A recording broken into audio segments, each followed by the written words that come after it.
Border Gavaskar ట్రోఫీలో Bharat versus Australia మధ్య Melbourne cricket ground లో 4వ మ్యాచ్ జరిగింది. ఈ మ్యాచ్ లో టీమిండియా ఓటమి చవి చూడాల్సి వచ్చింది. ఈ మ్యాచ్ తర్వాత ప్రపంచ టెస్ట్ ఛాంపియన్షిప్ పాయింట్ల పట్టికలో కీలక మార్పు కనిపించింది. దక్షిణాఫ్రికా జట్టు ఫైనల్లో తన స్థానాన్ని ధృవీకరించింది. రెండవ స్థానం కోసం భారత్, ఆస్ట్రేలియా, శ్రీలంక జట్లు తలబడుతున్నాయి. అయితే మెల్బోర్న్ టెస్ట్ ఓటమి తర్వాత టీమిండియా ఆశలకు పెద్ద దెబ్బే తగిలింది. ఈ మ్యాచ్ లో టీమిండియాకు 340 పరుగుల లక్ష్యం ఉంది, కానీ దానిని ఛేదించడంలో విఫలమయ్యింది. దీని కారణంగా సిరీస్ లో ఆస్ట్రేలియా జట్టు 2-1తో ఆధిక్యంలో ఉంది. ఇటువంటి పరిస్థితిలో WTC ఫైనల్ రేస్ నుంచి టీమిండియా దాదాపుగా తప్పుకున్నట్లే. కానీ WTC తుది అర్హత విధిపై ఇకపై మాత్రం టీమిండియా చేతుల్లో లేదు. అంటే ఇప్పుడు టీమిండియాకు ఫైనల్ చేరాలంటే శ్రీలంక మద్దతు అవసరం. అయితే దీనికి ముందు బోర్డర్ గవాస్కర్ ట్రోఫీలో టీమిండియా చివరి మ్యాచ్ లో ఎలాగైనా గెలవాల్సి ఉంటుంది. బోర్డర్ గవాస్కర్ ట్రోఫీలో చివరి మ్యాచ్ ఇప్పుడు సిడ్నీ క్రికెట్ గ్రౌండ్ లో జరుగుతుంది. ఇది జనవరి 3వ తేదీన జరగబోతుంది. ఫైనల్స్ రేస్ లో నిలవాలంటే టీమిండియా ఈ మ్యాచ్ లో ఎలాగైనా గెలవాలి, లేకుంటే ఫైనల్ రేస్ కు దూరం అవుతుంది.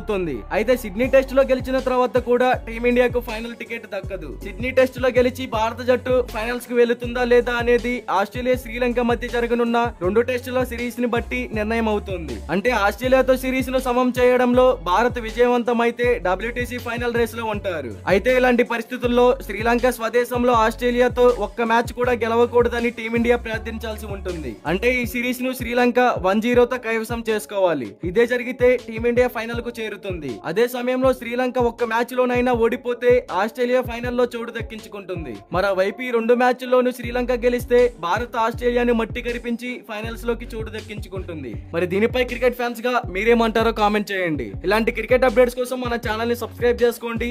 అలాగే ప్రక్కనే ఉన్న గంట సింబల్ యాక్టివేట్ చేసుకోండి. Thank you for watching.